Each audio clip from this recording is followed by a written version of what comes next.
কর্মকার বাড়ির তারা ওই পরিবারের লোকজন তারা যাদের রাস্তাতে ছিল, শত বছরের পুরনো রাস্তাতে আটকে দিয়েছে সোহেল হাজরা নামক, সোহেল হাজরা এবং তার গং।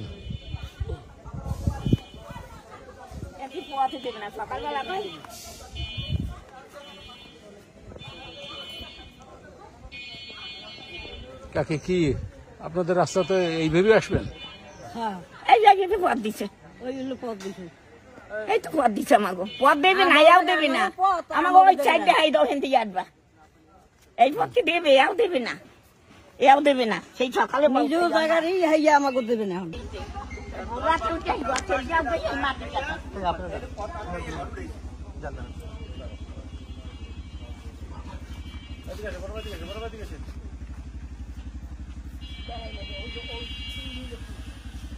এখন সোহেল হাজরা এখানে একটা টিনের ঘর উঠাইয়া এই এলাকার কর্মপাড়ার লোকজন যারা এই কোটালীপাড়া শতাধিক বছর ধরে এই বাড়িতে বসবাস করে আসছে এবং শতাধিক বছরের এই রাস্তাটি এখন আটকে দিয়েছে। এখন দেখা যাচ্ছে যে এই ঘরের পাশে যে বাঁশ দিয়া তারা নিচে দিয়ে যাচ্ছে।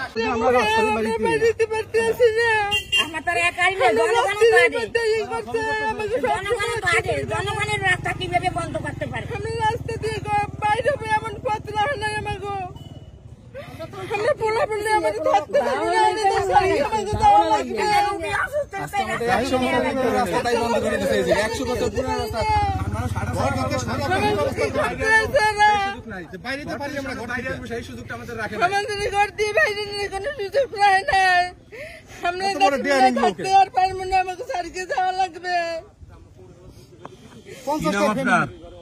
আমার নাম জোৎস্না কর্মকার।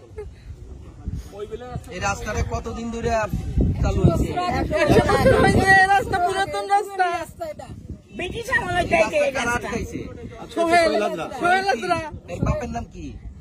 হোসেন আলী হাজরা। আটকাইছে। আপনারা কোনো অভিযোগ করছেন থানায়? হ্যাঁ, থানায় অভিযোগ করছে। আমরা তো এমনি করতে জানি, আমাকে মাঝকে দিয়ে শেষ করে থুইবে, রক্তে পাট পাট করিয়ে দেবো আজকে যাতে কেউ দাঁড়িয়ে আসে।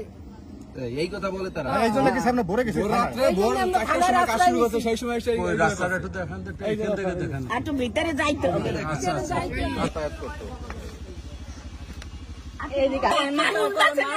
ঘরে থাকতে তোকে ভাত খাইতে, মানুষের কি পরিস্থিতি, এই সুযোগে যাই ব্যবহার শুরু করছে। আমরা কাছে থাকবো কি করিয়া?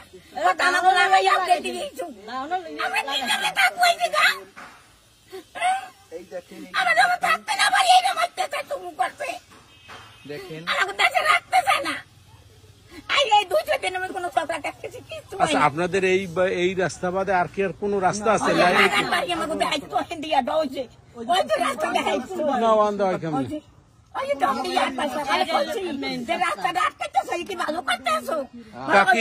কাকি আপনার নাম কি? আমার নাম গৌরী রানী কর্মকার। আপনার নাম কি? আমাকে ব্যবসায়ী যাইতে বলেন, আমরা চলকে যাই। শুনতে আসি চিনতে পার, কোনো অত্যাচার হবে না। এ অত্যাচার না, তাই আর কি অত্যাচার? কিছু আর কিছু এটা অত্যাচার কি চাই? একটা রোগী অসুস্থ হইতে হইলেও তো হিন্দি নেওয়া লাগে, আমরা কিভাবে নেব? এই জায়গায় একটা বউ অসুস্থ, আমরা থাকতে পারি না। এত এইভাবে অত্যাচার আমরা কিভাবে থাকবো বলেন? আমরা জল দিয়ে আমাকে পথ দেখাই দাও, ওইখান থেকে আসবা। আমাকে ওই যে ভোর রাত্রে ওইখানে জায়গা, ভোর রাত্রে ঘর দ্বারে ঠেলকে নিয়ে এই মাটি কেটা শুরু করতে, যেই বউ পোলা সবাই মিলে কি আজকে উঠেছে? এই ঘরটাও বেশি আজকে উঠেছে। ঘরের সময় ঠেলকে আনতে রাত্রে। শতাধিক বছরের এই মাত্র একটি রাস্তা, এই রাস্তাটি আর বের হতে পারবে না। হিসেবে দেখা যাচ্ছে তারা অপরুদ্ধ। ঠিক আছে, অসুস্থ আমরা কিভাবে নেব? জল খাও, কাদা খাবে, জল উঠে তলাইয়ে যায়, তো মাটি কেটে দেয় না।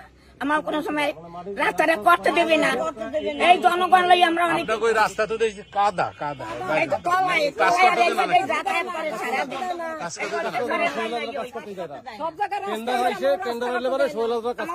আমাকে নিজেরা টাকায় মাঝিকে দিয়ে রাস্তা করছিলাম। এই মন্টু কর্মকার আমলে এই রাস্তা করছে, মন্টু কর্মকার এই টাকা দিয়ে কাজ। আমরা নিজেরা করছি এই রাস্তা, ওরা কাল কাজ করতে দেয় না। না বানতেও দেবে না। নিজেরা আইতে তো মাটি দিয়ে উঠে পারবো তাও দাম না, একটা ভ্যান দিয়ে আইতে দেবে না। আরে নর জায়গা একটা জায়গাটা মোটরসাইকেল নিলেও তাদের একটা ভ্যান বাড়ির মতো ঢুকাইতে পারি না, এত কষ্ট। আমার তাহলে স্ত্রী আপনারা এখন অসুস্থ। অবরুদ্ধ। হ্যাঁ, আমরা অবরুদ্ধ এখন, আমরা এখন মানে নিরুপায়। এখন আপনারা যদি আমাদের সহযোগিতা করেন তাহলে হয়তো আমরা দেশে থাকতে পারি, এছাড়া আমাদের কোনো জনগণ তো আডেই পথ দিয়ে, এটা তো রাজপথ, এই রাজপথ দিয়ে তো অনেক লোক যাতায়াত করে। এই দক্ষিণ পাড়ের থেকে সিকির বাজার পর্যন্ত এই রাস্তাটায় মানুষজন চলাচল করে আমাকে বাড়ির উপর সারা দিন যাত্র। আর সেই চলাচলের পথটা দিয়ে আজকে বন্ধ করে দিছে।